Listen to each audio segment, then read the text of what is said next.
columna y baluarte de la verdad, edificando con sana doctrina a la Iglesia de Cristo.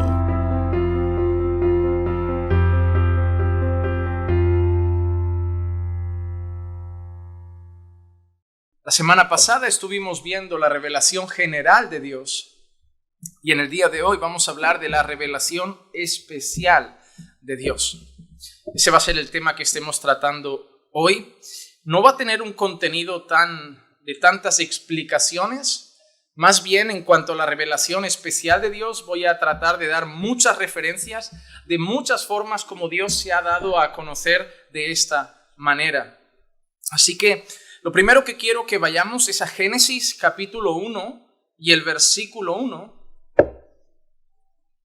Génesis capítulo 1 y versículo 1, donde leemos así: En el principio creó Dios los cielos y la tierra. En el principio creó Dios los cielos y la tierra. ¿Y por qué quiero empezar con esto? Porque esto nos sirve como recordatorio de nuestra clase de la semana pasada. La semana pasada nosotros estuvimos hablando de la revelación general de Dios. Y estuvimos aprendiendo que esa revelación general de Dios, esa es la manera como Dios se dio a conocer y se reveló de manera general a todos los hombres.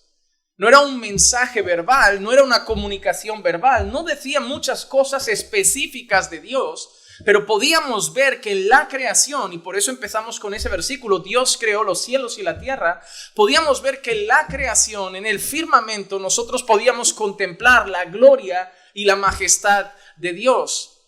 La Biblia nos enseñaba que en esa creación Dios había mostrado su eterno poder y deidad. Dios se había dado a conocer a los hombres de manera que ningún hombre quedaba libre de culpa delante de él. Dios le estaba diciendo al mundo a través de la creación, a todos indiscutiblemente, de punta a punta de esta tierra, de punta a todos los habitantes que nacen y que abren sus ojos en este planeta, de la existencia real de Dios, de un creador. A través de la creación, Dios le decía al hombre que Él estaba ahí, que Él no estaba ahí puesto por casualidad, que había un creador y que ese creador a través de la creación mostraba que era Dios, mostraba que era majestuoso, mostraba que era glorioso, y por lo tanto el hombre al darle la espalda a Dios, al pecar contra Dios, al rebelarse contra Dios, a pesar de que Dios se mostró con claridad, y esa es la palabra que aparecía, con claridad, el hombre quedaba culpable delante de Dios. El hombre empezaba a adorar la creación en lugar de al Creador. El hombre se empezaba a hacer sus propios ídolos. El hombre empezaba a hacerse ídolos de todas las formas de animales, de cuadrúpedos, de aves. El hombre empezaba a adorarse a sí mismo y a sus placeres. Y finalmente, a pesar de que Dios estaba ahí y había sido revelado y demandaba adoración de su creación, el hombre le daba la espalda. Y por lo tanto, todos los hombres caían bajo condenación. Y decíamos que no podía ser posible que alguien no creyera en Dios a través de la creación. Que las personas que hoy decían no creer en Dios, la Biblia afirmaba que era por la rebeldía que tenían contra Dios, por la dureza de su corazón, por su propia ceguera, pero no porque no podían creer en Él, porque Dios se manifestaba en la creación con toda claridad. Pero decíamos que era lo único que Dios manifestaba en la creación: su gloria, su majestad, su deidad, su poder, su grandeza, su existencia, su realidad. Pero Dios no hablaba del evangelio. Dios no hablaba de cómo iba a salvar a la humanidad. Dios no revelaba sus mandamientos. Dios no daba a conocer esas cosas a través de la creación. Así que era un mensaje claro de la evidencia de Dios, pero era un mensaje incompleto para todo lo que Dios quería revelarle al hombre. Y es ahí donde seguimos con Génesis y nos damos cuenta que Dios, a partir de Génesis capítulo 2, ya empieza a mostrarse y revelarse de otra manera. En Génesis capítulo 2, versículos 16 y 17, leemos lo siguiente: Y ordenó el Señor Dios al hombre diciendo: De todo árbol del huerto podrás comer, pero del árbol del conocimiento del bien y del mal no comerás, porque el día que de él comas, ciertamente morirás. O en Génesis 3:15 leemos: y pondré enemistad entre tú y la mujer, entre tu simiente y su simiente, él te herirá en la cabeza y tú lo herirás en el calcañar. La primera parte de Génesis nos mostraba la creación de Dios y nos recordaba cómo Dios había manifestado su existencia, su deidad, su gloria y su poder en la creación. Pero ahora, en Génesis 2, empezamos a ver algo diferente. El Señor dijo. Ya no es algo en general a todos los hombres, sino que vemos una comunicación directa. Un mensaje directo, una orden directa traída por el propio Dios específicamente y en este caso a Adán.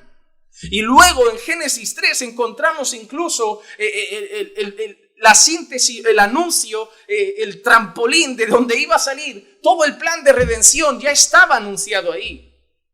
¿Cómo? Pondré enemistad entre tú y la mujer, entre tu simiente y su simiente. Él te herirá en la cabeza y tú lo herirás en el calcañar.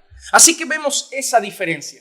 La revelación general nos muestra cómo Dios se da a conocer a todos los hombres en general. Habla de su existencia, de su gloria, de su poder y su majestad.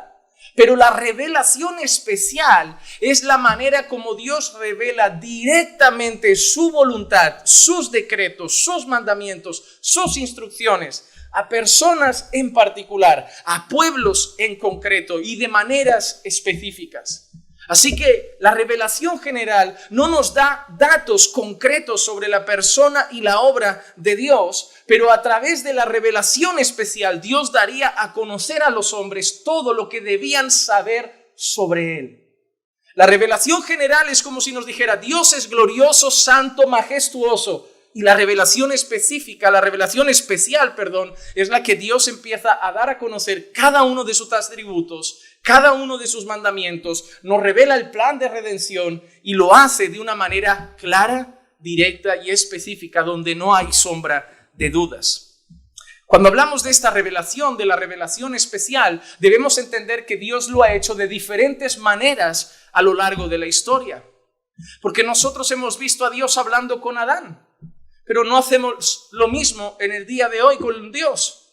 Dios no habla de la misma manera que habló con Adán hoy con nosotros. Y eso es algo que la gente debe empezar a entender, que Dios se ha dado a conocer de maneras distintas a lo largo de la historia. Hay gente que se encierra en el pensamiento de que si Dios lo hizo allí, lo puede hacer hoy. Ya, pero es que no lo ha querido hacer más. Y eso es una realidad que debemos aceptar. Que Dios hubiera hablado cara a cara con Adán en el Edén no significa que hoy vaya a hablar cara a cara con nosotros como habló en el Edén con Adán. Debemos entender que la revelación especial de Dios a lo largo de la historia se ha manifestado de diferentes maneras y la propia Escritura lo dice. Hebreos capítulo 1, versículo 1 y versículo 2. Dios, habiendo hablado hace mucho tiempo. Y mira esa palabra, Dios habiendo hablado. No es como la revelación general donde Dios se ha dado a conocer de una manera genérica a todo el mundo, sino que Dios directamente ha hablado, se ha comunicado directamente y con instrucciones específicas a su creación. Dice, Dios habiendo hablado hace mucho tiempo, en muchas ocasiones y de muchas maneras a los padres por los profetas. Paramos ahí. Dios ha hablado y ahora nos está dando indicaciones el autor de los Hebreos de cómo Dios ha hablado en el antiguo pacto. Cuando nosotros leemos la Biblia, cuando vemos el Antiguo Testamento, ¿qué es lo que usualmente leemos? La voz de los profetas. El comunicado de los profetas, los anuncios de los profetas, las visiones de los profetas, los sueños de los profetas, los mensajes de los profetas, las profecías de los profetas. Era el mensaje claro en el antiguo pacto. Y por eso el autor de los Hebreos lo dice, Dios, habiendo hablado hace mucho tiempo, apuntando al antiguo pacto, de muchas ocasiones, y es verdad, no lo hizo una, ni dos, ni tres, en muchas ocasiones y de muchas maneras, y ahora veremos esas maneras. ¿A quién?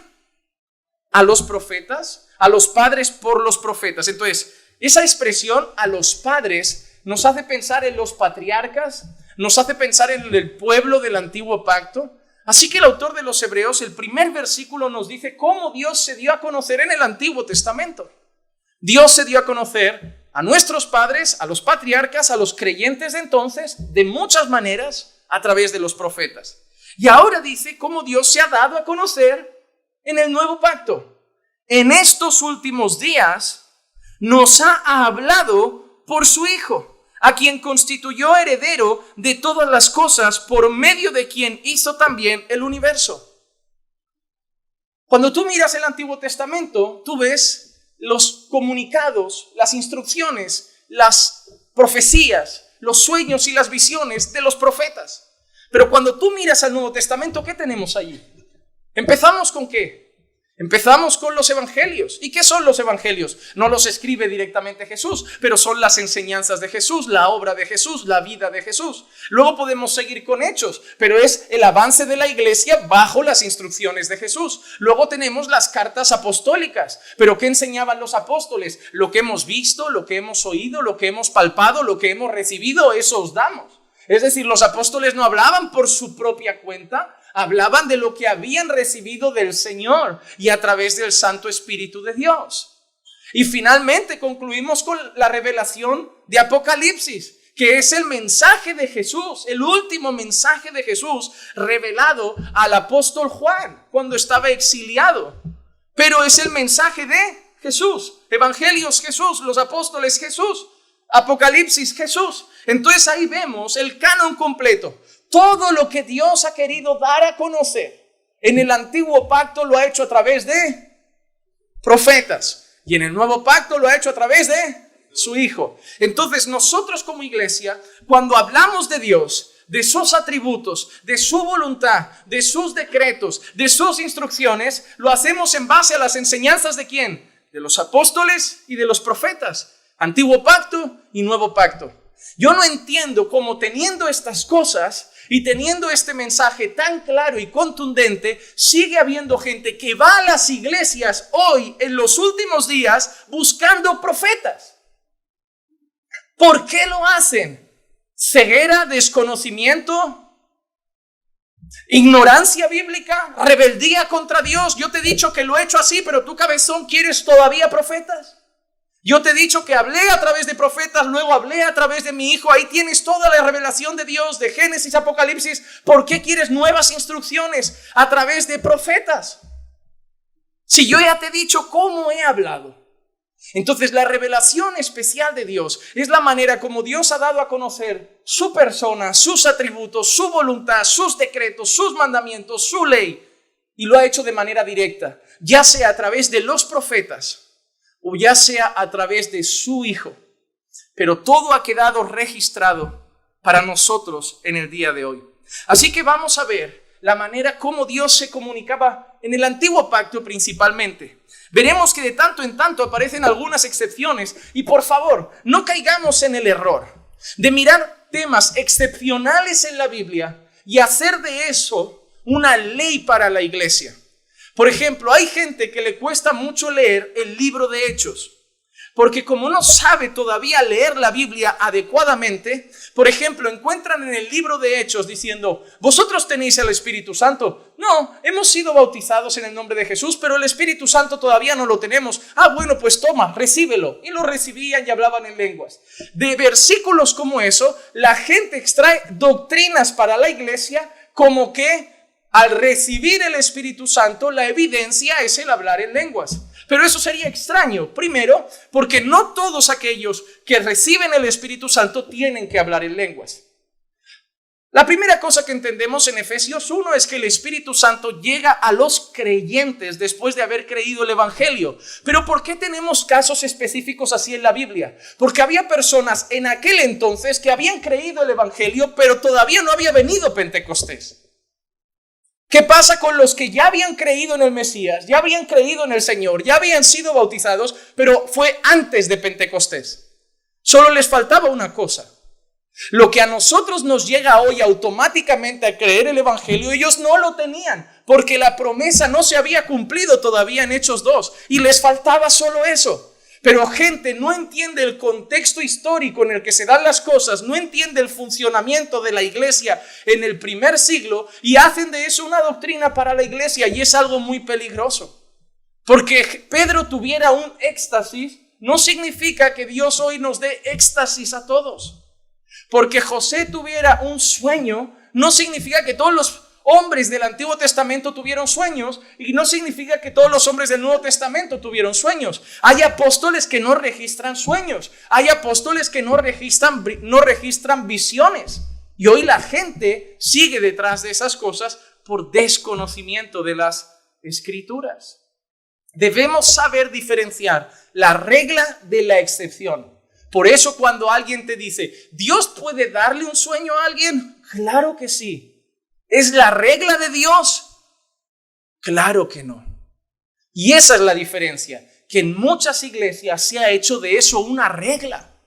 ¿Cuántos sueños ves en la Biblia y cuántos sueños ves en algunas iglesias durante un año? Muchos más que en toda la Biblia a lo largo de la historia.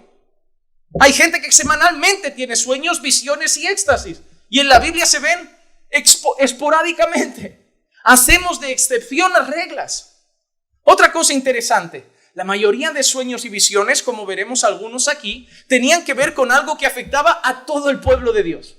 Los sueños de José afectaron a todo el pueblo de Dios. Las visiones de los profetas afectaron a todo el pueblo de Dios. Hoy la gente sueña contigo, con tu casa, con tu bebé, con tu trabajo, con tu traslado de viaje, y tú dices, no tiene nada que ver. O sea, hacen de una excepción una regla y además no tiene el fundamento que tienen las Escrituras. Y la gente sigue yendo allí a buscarlo, como antes los impíos buscaban a la bruja en busca de la lectura de cartas. Porque la gente ya no quiere la palabra de Dios. La gente quiere que le lean el futuro. Pero se sentiría pecando si va una bruja. Déjame decirte que hay brujería en las iglesias. Y que porque se haga dentro de una iglesia hay cosas que no significa que no sean hechicería. Que porque se haga dentro de un culto no significa que no sea brujería. Hubo un culto una vez para Dios donde 2 hombres se aventuraron a hacer algo que no era propio ni adecuado en un culto. Y era un culto para Dios. Y Dios mandó fuego que los consumiera, porque le habían dado a Dios fuego extraño. Era un culto para Dios, pero era extraño, no conforme a la voluntad de Dios. No todo culto es bíblico, y puede haber hechicería y brujería dentro de un culto evangélico. Tenemos que tener más discernimiento, porque algunos participan de las obras de las tinieblas creyendo que son las obras de la luz, por desconocimiento bíblico. Vamos a ver entonces algunas maneras como Dios habló a través del antiguo pacto. La primera cosa que quiero mencionar son las teofanías. Las teofanías. Dios reveló su voluntad en ocasiones a través de teofanías. Vamos a leer los pasajes que quiero marcar aquí y luego vamos a explicar. Y después de leer los pasajes es más sencillo entender a qué se refiere ese concepto de teofanía. Génesis capítulo 15, versículo 13 al 18 dice así. Y Dios dijo a Abraham, ten por cierto que tus descendientes serán extranjeros en una tierra que no es suya, donde serán esclavizados y oprimidos 400 años. Mas yo también juzgaré a la nación a la cual servirán, y después saldrán de allí con grandes riquezas. Tú irás a tus padres en paz y serás sepultado en buena vejez. Y en la 4ª generación ellos regresarán acá, porque hasta entonces no habrá llegado a su colmo la iniquidad de los amorreos. Y aconteció que cuando el sol ya se había puesto, hubo densas tinieblas, y aquí apareció un horno humeante y una antorcha de fuego que pasó por entre las mitades de los animales. En aquel día el Señor hizo un pacto con Abraham, diciendo, y ahí sigue todo el pacto que no lo vamos a leer. Vamos a leer también Éxodo capítulo 3 y el versículo 2. Y se le apareció el ángel del Señor en una llama de fuego en medio de una zarza. Y Moisés miró, y aquí la zarza ardía en fuego, y la zarza no se consumía. ¿Qué llamamos teofanías? Cuando Dios se manifiesta personalmente a los hombres, no a través de un sueño, no a través de una visión, no a través de un éxtasis. En este caso, personalmente Dios se manifestó a ellos. Abraham le habló de una manera directa y luego vemos que al final leemos, apareció un horno humeante y una antorcha de fuego que pasó por entre la mitad de los animales. Ese horno humeante y esa antorcha de fuego representa la presencia de Dios, así como la columna de fuego lo representaba en el desierto. Luego vemos Éxodo y vemos a Dios hablando directamente a Moisés a través de una zarza ardiente. Una zarza ardiente, una columna de fuego, un horno humeante y una antorcha encendida, pero de ahí salía una voz dando un mensaje, anunciando algo a esa persona. Era Dios personalmente dando instrucciones a los hombres. Ahora te pregunto, lo que Dios le iba a decir a Abraham, ese pacto que iba a hacer con Abraham, ¿lo podíamos ver en la creación? No. Lo que Dios le iba a decir a Moisés que iba a hacer, ¿lo podíamos ver en la creación? No. Nosotros sabemos del pacto de Dios con Abraham, no por la creación, no por la revelación general de Dios, sino por la revelación especial de Dios. Ahí tenemos una visión muy genérica, superficial de Dios. La revelación especial empieza a dar a conocer aspectos más personales. Así que la primera cosa que hablamos es que Dios, una de las formas que se reveló en el antiguo pacto es a través de teofanías, manifestándose directamente, como el caso de Adán. Era Dios directamente hablando con Adán, personalmente, cara a cara. Hay una cosa interesante, hermanos, y antes de pasar, no quiero pasarlo por alto, porque además es algo que he estado meditando estos días. En Génesis 15, ¿recuerdan ese momento en que Abraham corta a los animales por en medio? Hace un pacto con Dios, corta a los animales por el medio. En aquel entonces, y mira qué interesante es esto, en aquel entonces cuando alguien llegaba a un pacto con otra persona, recuerden que no habían contratos, pero cuando se hacía un pacto entre dos personas, la manera como se ratificaba el pacto era así. Se cortaban unos animales por la mitad y las dos personas pasaban por medio de los animales, diciendo que si yo no cumplo el pacto, a mí me va a pasar lo mismo que a estos animales. Las dos personas pasaban comprometiéndose de esa manera. Si yo no cumplo el pacto, a mí me va a pasar lo mismo que a esos animales. Ahora quiero que mires esa escena. ¿Tú sabes lo que le pasó a Abraham justo después de esto? Abraham se duerme. Abraham se duerme. Abraham no pasa por en medio de los animales. Pero ¿quién pasa por en medio de los animales? ¿Sabes lo que nos enseña eso? El hombre iba a incumplir el pacto, pero quien iba a pagar el precio fue el que pasó por medio de los animales. Hermano, qué glorioso. Dios permite que Abraham se duerma para que él mismo pase, solo él, y así cuando Abraham incumple, que somos nosotros, toda su descendencia incumple el pacto, en vez de pagarlo él porque él no pasó, no se comprometió realmente, lo paga quien sí se comprometió en su lugar. Dios hace el pacto y Dios paga el precio del mal uso, del no cumplimiento del pacto. Hermano, eso es glorioso. Son esos pequeños detalles que a veces pasamos por alto y ahí está el evangelio. O cuando Abraham coge, por ejemplo, a Isaac y empieza a subir el monte y le dice, bueno, toma un cordero y vamos. Y luego a Isaac le pregunta, padre, pero ¿dónde está el cordero? Y Dios proveerá. Pero cuando va a matarlo y Dios lo para, ¿qué provee el Señor? No provee un cordero.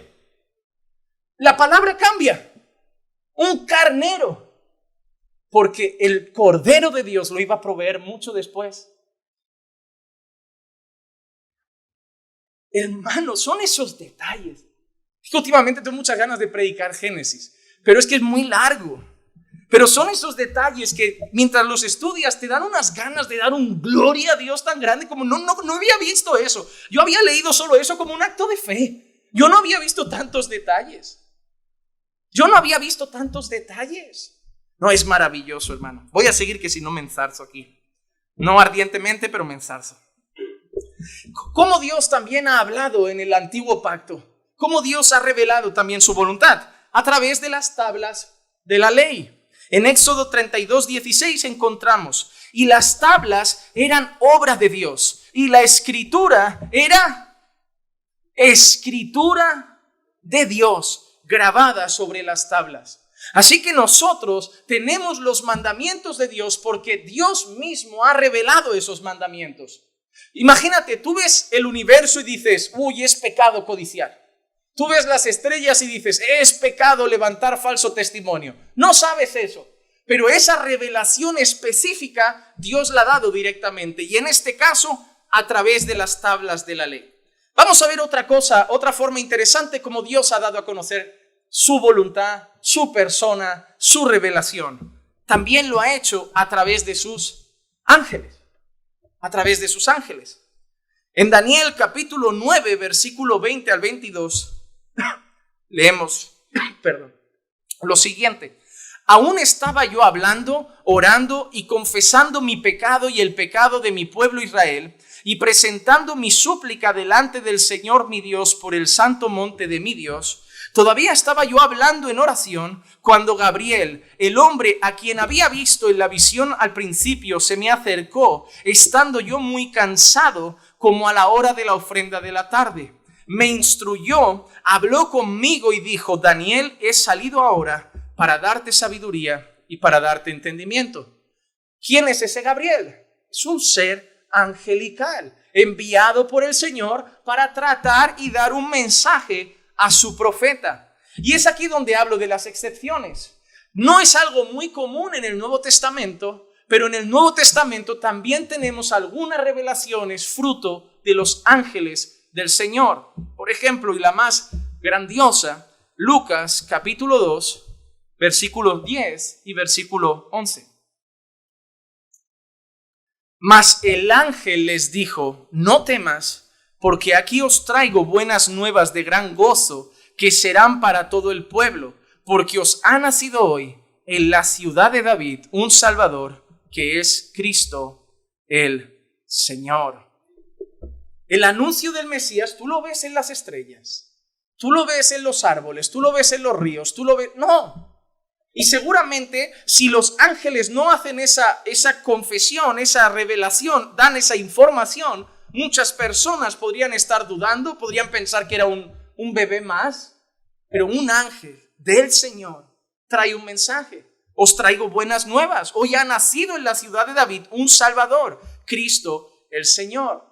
Así que de momento hemos visto ¿cuántas? A Dios ha hablado a través de teofanías, Dios ha hablado a través de tablas de la ley y Dios ha hablado a través de ángeles. Vamos a ver una que es curiosísima. El Urim y el Tumim. No se ve casi en la Biblia. No se ve casi en la Biblia. Para algunos puede parecer algo de azar, porque aparentaba ser algo de azar. Pero bueno, nosotros vimos incluso este domingo en la predicación cómo nosotros no entendíamos el echar a suertes de la misma manera que los judíos entendían el echar a suertes. Pero voy a leer dos pasajes. Éxodo capítulo 28 y versículo 30 dice así: pondrás en el pectoral del juicio el Urim y el Tumim, y estarán sobre el corazón de Aarón cuando entre a la presencia del Señor. Y Aarón llevará continuamente el juicio de los hijos de Israel sobre su corazón delante del Señor. O por ejemplo, Números capítulo 27 y el versículo 21. Él se presentará delante del sacerdote Eleazar, quien inquirirá por él por medio del juicio del Urim delante del Señor. A su palabra saldrán y a su palabra entrarán él y todos los hijos de Israel con él, es decir, toda la congregación. Cuando a veces consideraban que los sumos sacerdotes tenían que tomar alguna decisión crucial para el pueblo, muy significativa, tenían lo que se conoce el Urim y el Tumim. Eso, como habéis visto en la imagen, tenía mucho que ver con el pectoral de la ropa de los sumos sacerdotes, las piedras que representaban a las tribus, y eso les servía para tomar decisiones. Era como si nosotros lo echáramos a cara o cruz, a pares o impares. Era una manera como dejaban en las manos de Dios algunas decisiones. era un elemento que tenían los sumos sacerdotes y ellos consideraban que ciertas decisiones que tenía que tomar únicamente el Señor, a través de eso el Señor le mostraría cuál era su voluntad.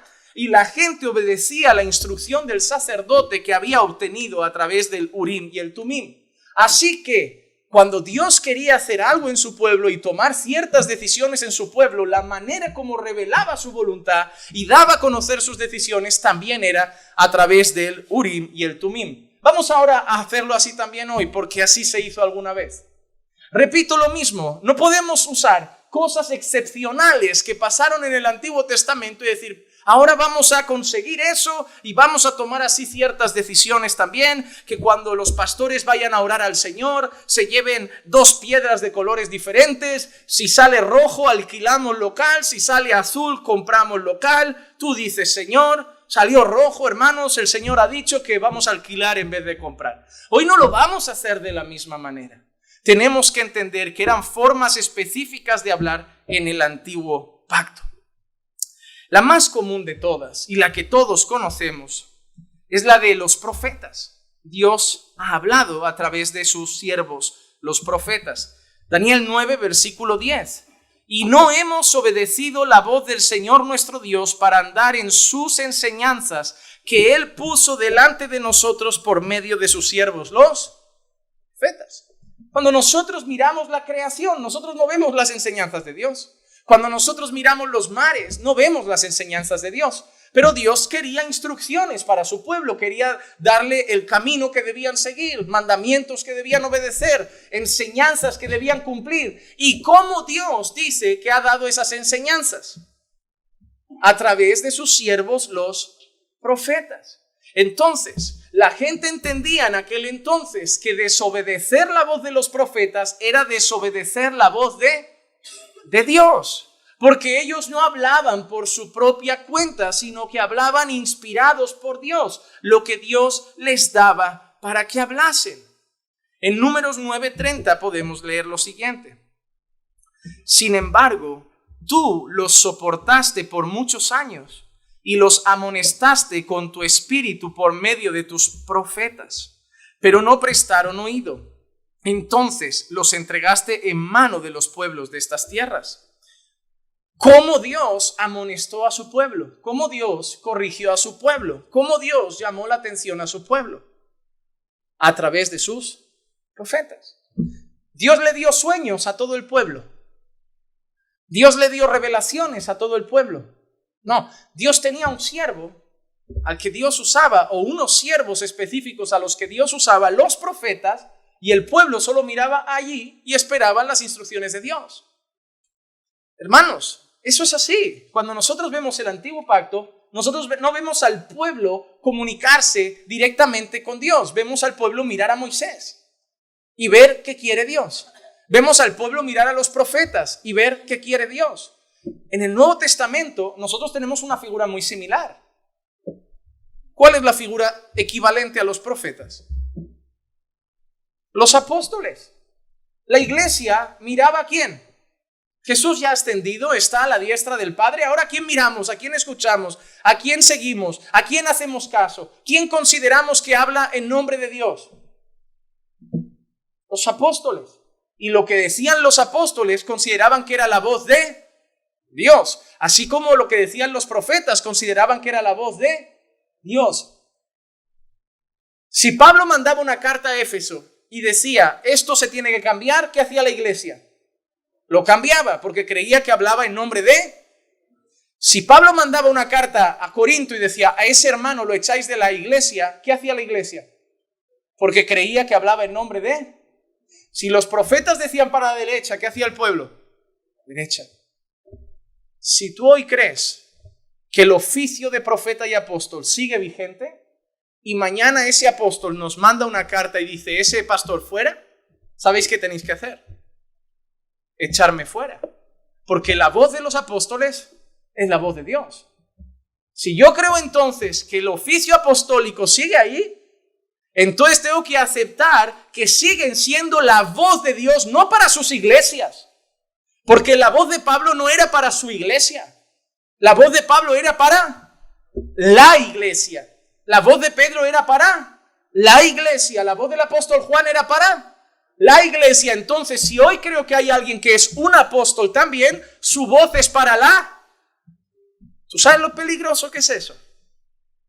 Que si ese apóstol nos dice a toda la iglesia a la derecha, hay que empezar a ir allí. Pero ¿por qué no le damos ese crédito? Porque consideramos, como ya hemos explicado, que el oficio apostólico cesó. Apóstoles y profetas eran un fundamento sobre el cual toda la iglesia fue edificada. Y nosotros seguimos bajo las instrucciones ¿de quién? De los apóstoles y los profetas del Señor. No de los de hoy, del Señor. Lo que enseña Jeremías para nosotros es palabra de Dios para todos. Lo que enseña Juan para nosotros es palabra de Dios para todos. Lo que enseña Daniel para nosotros es palabra de Dios para todos. Lo que enseña Pablo para nosotros es palabra de Dios para todos. Lo que enseña Maldonado no es palabra ni de Dios ni para todos. Y espero que eso empiece a quedar cada día más claro. Más claro.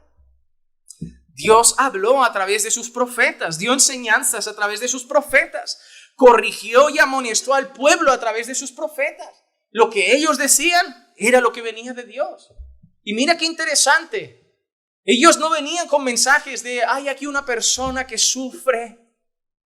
No, Israel, por esto va a pasar esto, tantos días, tantos años, y justo cuando se cumplan tantos años, el Señor os lleva aquí y os vuelve a levantar. Y volveréis a pecar y volverá a pasar esto y tantos años estaréis allí. ¿Te das cuenta lo que le dijo a Abraham? Abraham, va a pasar esto, me llevará a tu pueblo, va a estar tantos años ahí, luego lo sacaré. Fue preciso. Y te digo una cosa, cuando ves la historia del pueblo no pasa ni un año más ni un año menos.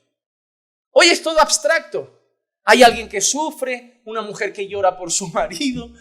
No tiene nada que ver.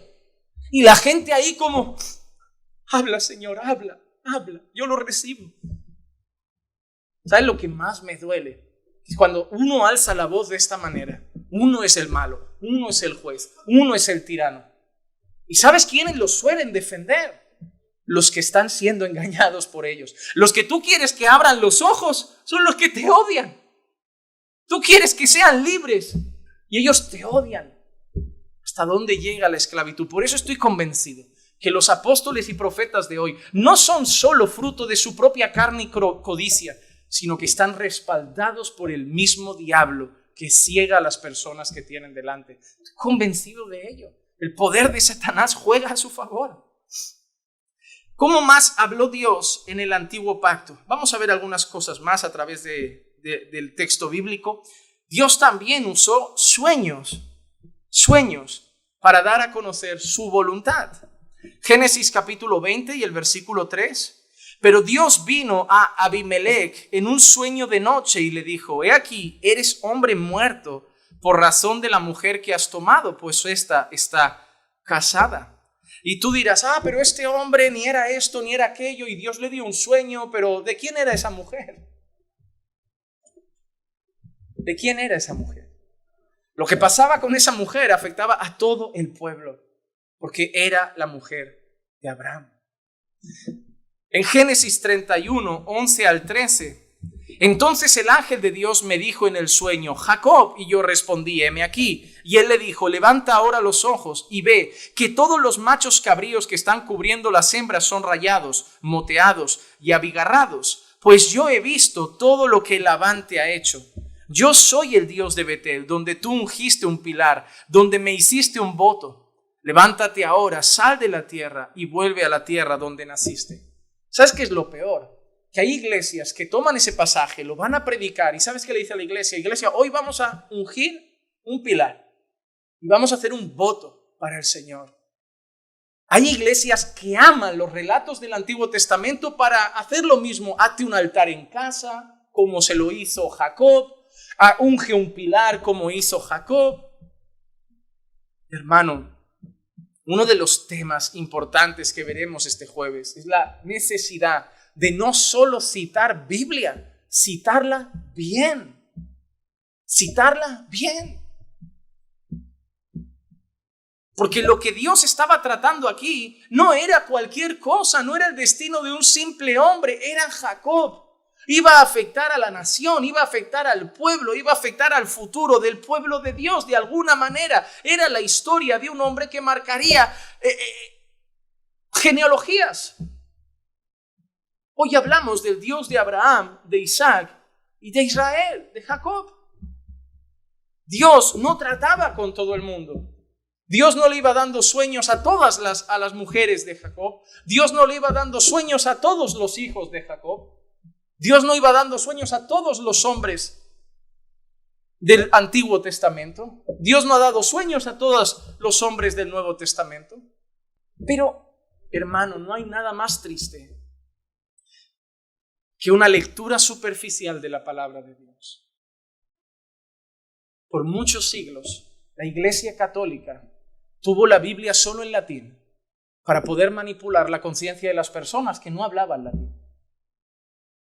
Pues mucha gente está como los católicos de aquel entonces y como muchos católicos hoy. Saben pinceladas de la Biblia, pero nosotros no podemos saber pinceladas de la Biblia. Nosotros debemos conocer profundamente la palabra del Señor.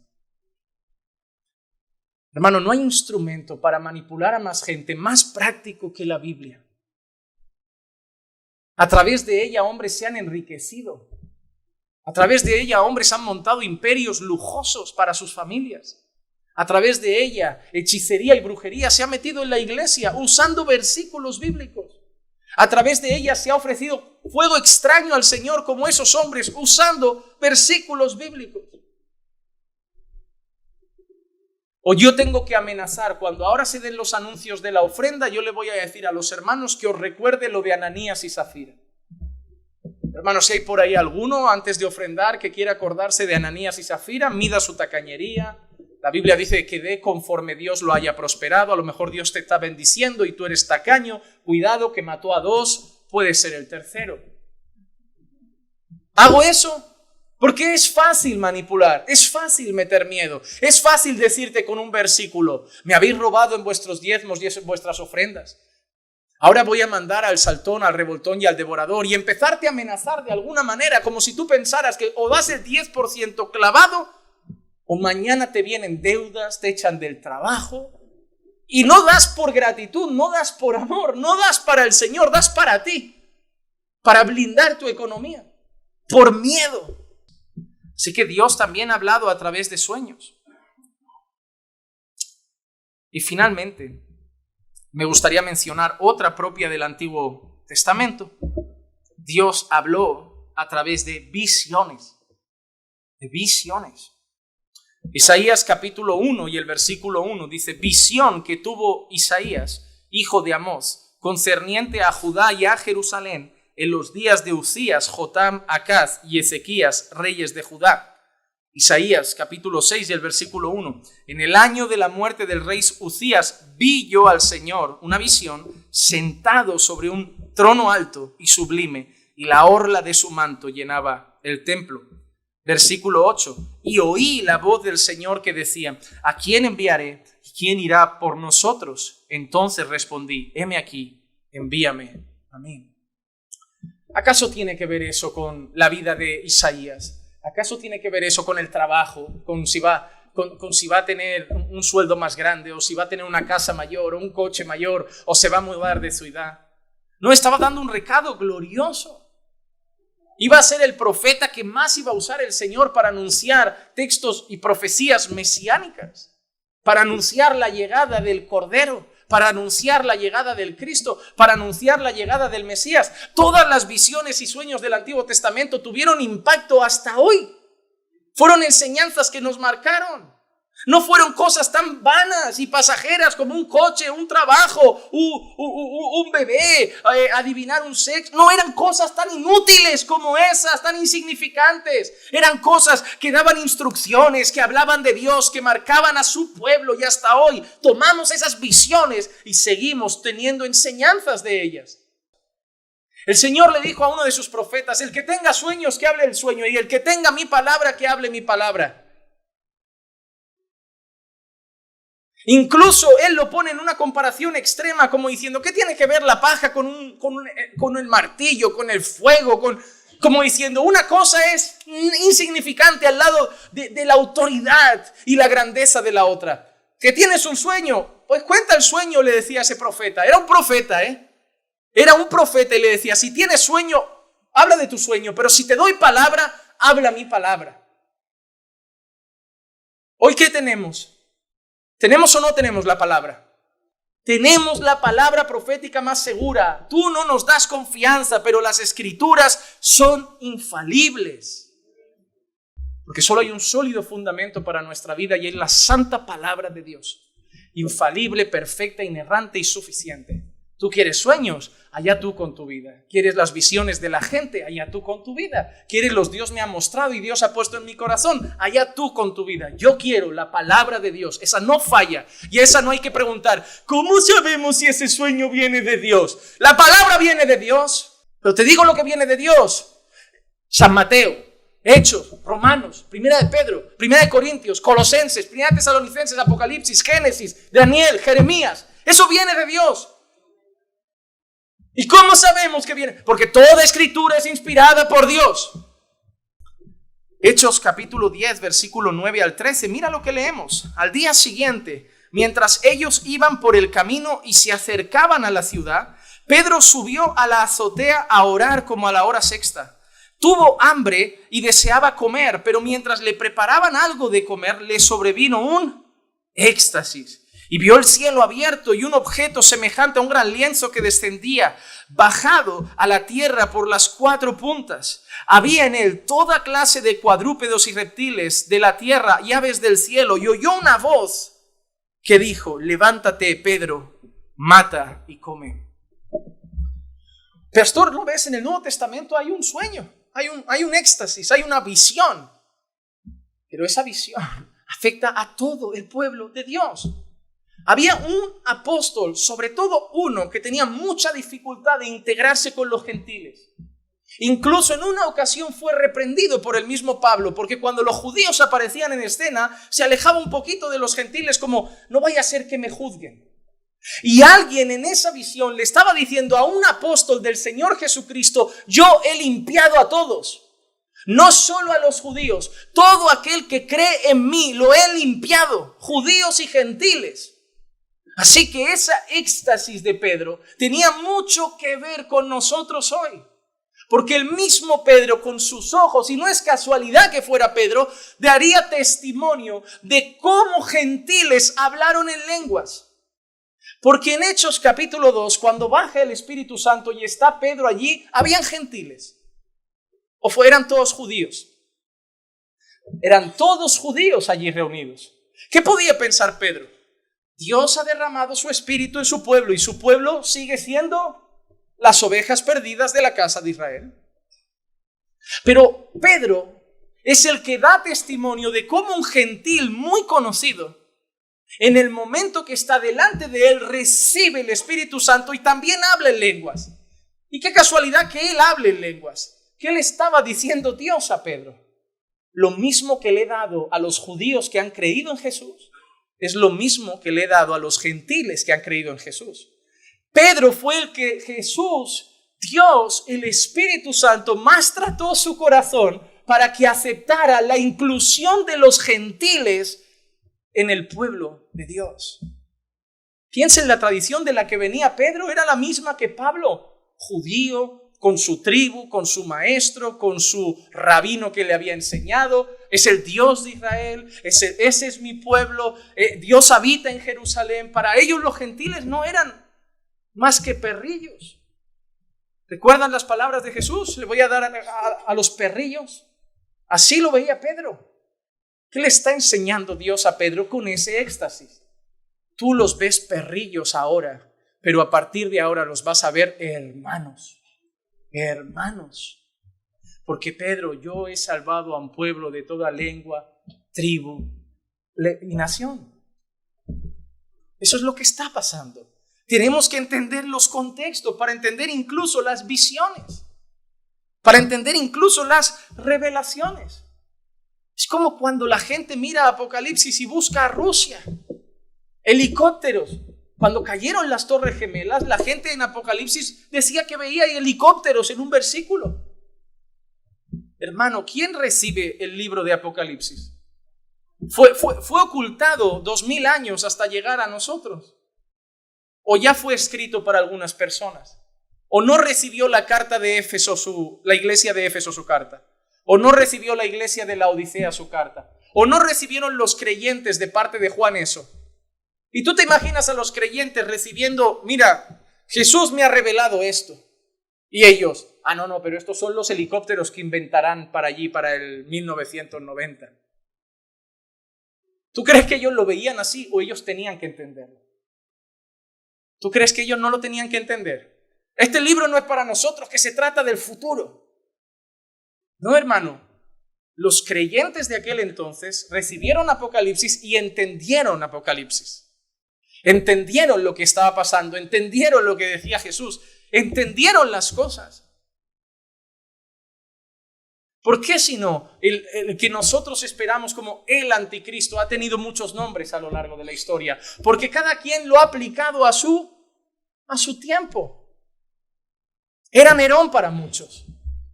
Era Nerón, enemigo de los cristianos, perseguidor, asesino de muchos. Ese debe ser el anticristo.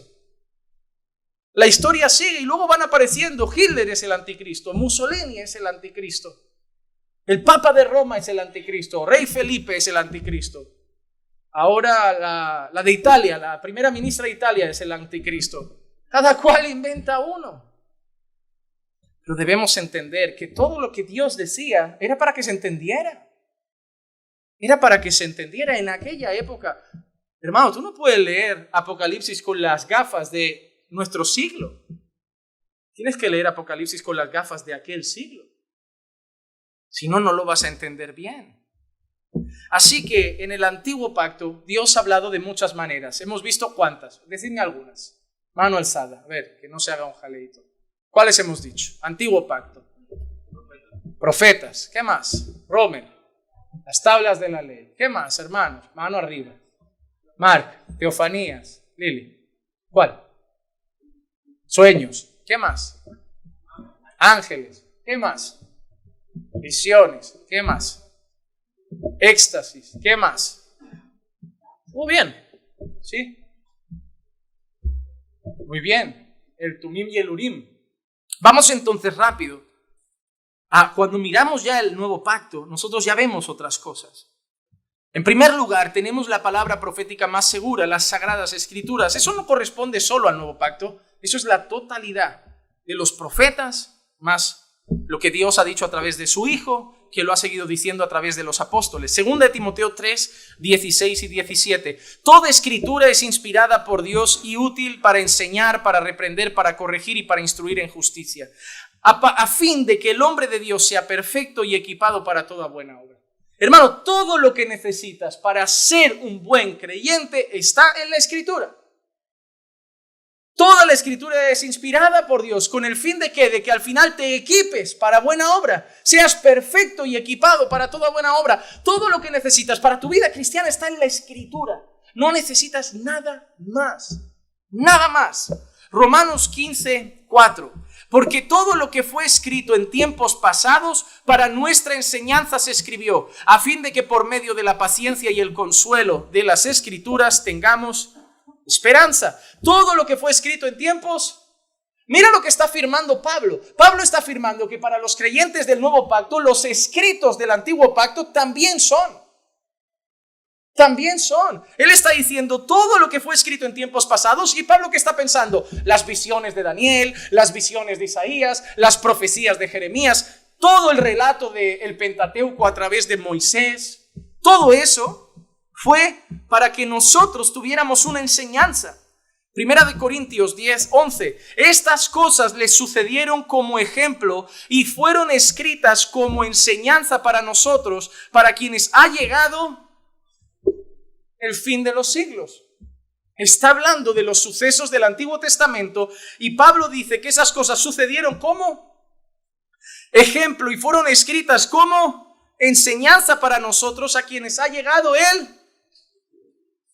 Pablo ya afirmó que en ese tiempo ya había llegado el fin de los siglos.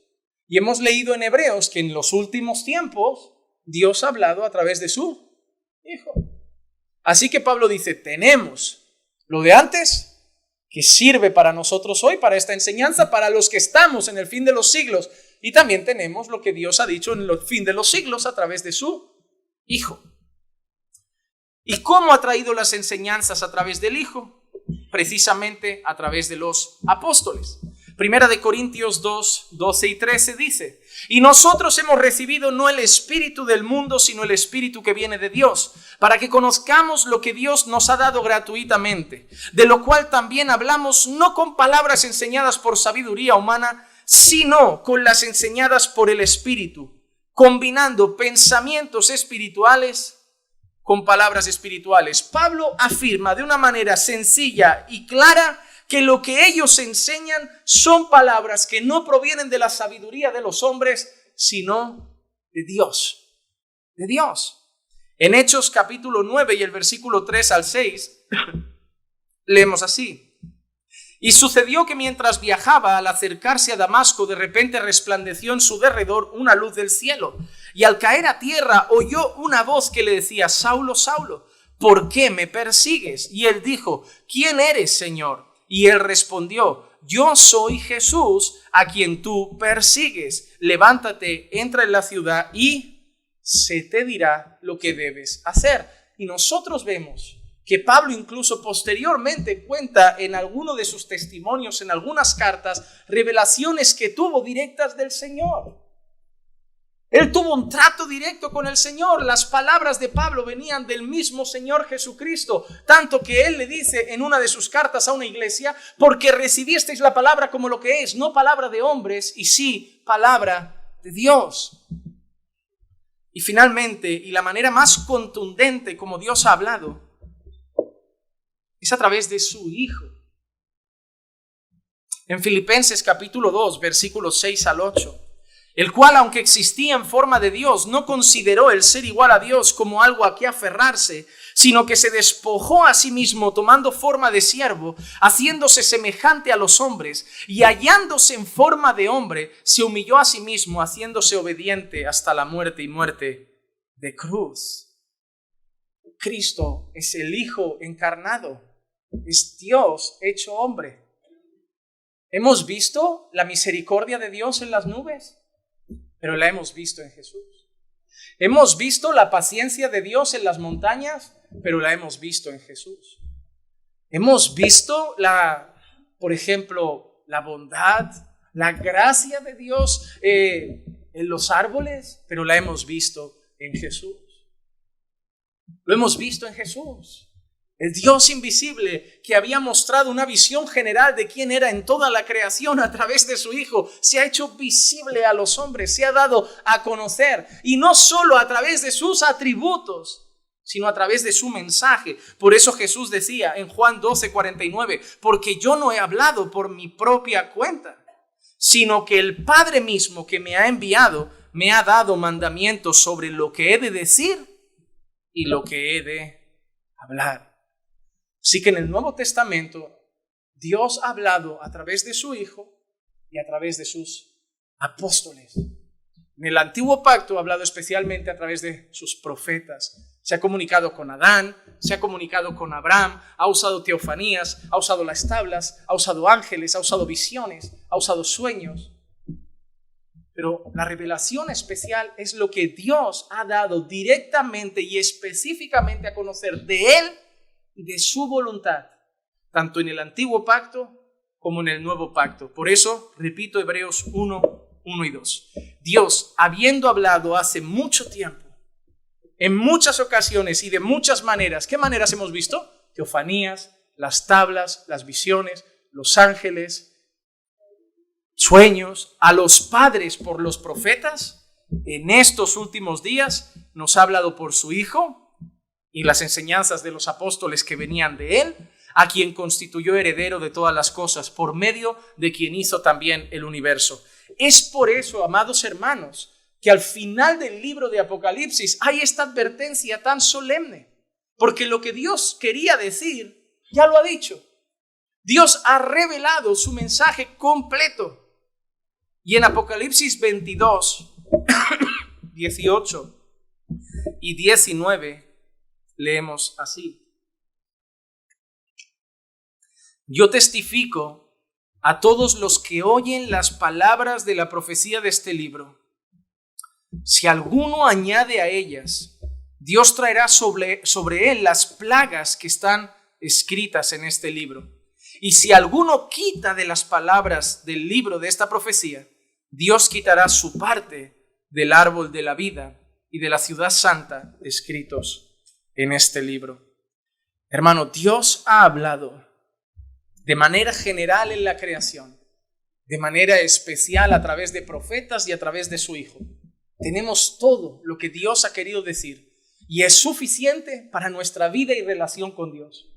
Así que no debemos ni sumar ni quitar nada a la revelación perfecta, completa y absoluta del Señor.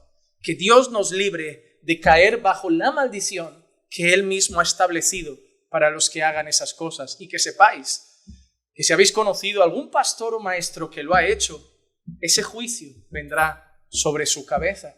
Porque Dios no es hombre para mentir, ni hijo de hombre para arrepentirse. Y eso es para sus promesas, pero también para sus juicios. Dios no miente cuando dice voy a bendecir, pero Dios tampoco miente cuando dice voy a maldecir. Si Dios prometió que a los que hicieran tal cosa, vida eterna, asimismo Dios cumplirá su promesa que a los que hicieran tal cosa, juicio eterno. Hermanos, cuida tu Biblia, estudia tu Biblia, conoce a Dios en tu Biblia. Aprende su voluntad en tu Biblia. Aprende a leer tu Biblia.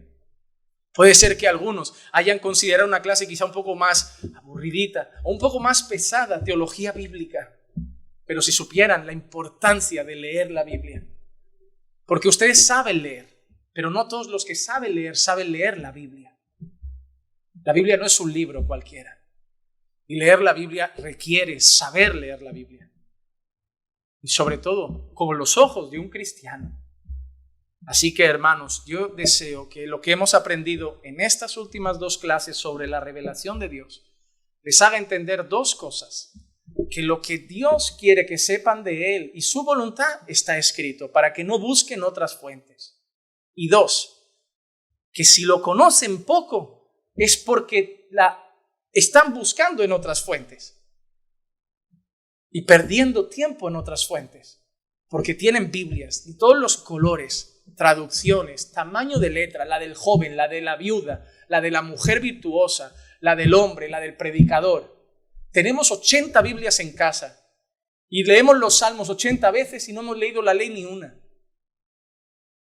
Tenemos su revelación y dejamos su revelación criando polvo ahí arriba, como diciendo, me interesa más lo que dicen las noticias que lo que tú has dicho. Y luego ya voy a la iglesia, abro la boca, cual polluelo, y que metan comida lo que me den. No, cuidado. Que Dios haga de nosotros todos como los bereanos. Que escuchemos, pero que atesoremos y que luego comprobemos en la palabra de Dios si lo que se nos enseña está escrito. Porque al final, lo mismo que Dios dijo en cuanto a la revelación general, el día del juicio nadie tendrá excusa. Mi pastor me dijo, Juan Manuel nos enseñó, encaminando por fe era así. No, tenías mi palabra y era la única infalible. Juan Manuel no era infalible. Juan Manuel no era suficiente. Juan Manuel no era inerrante, pero ni Juan Manuel, ni Paul Washer, ni Spurgeon, ni Sugel. Eso no es que no los escuches, pero eso es que no puedes poner tu plena confianza ciega en las enseñanzas de los hombres. Sí, escúchalos, pero solo atesora aquello que directamente provenga de la palabra del Señor. Vamos a orar. Padre, gracias por recordarnos un día más las multitudes, formas y maneras como tú nos has hablado. Gracias, Señor, porque tú eres un Dios que se ha comunicado con tu creación. No nos has dejado sin dirección, no nos has dejado sin mensaje, no nos has dejado sin poder conocerte. Te ha revelado tu persona, tus atributos, tu voluntad. Mientras preparaba este mensaje, Señor, yo solo me decía cuán poco sé todavía de ti, cuánto quiero saber, cuánto quiero conocer. Creo que sea una gota, Señor, todavía en un mar, Señor, y quiero mucho más de ti.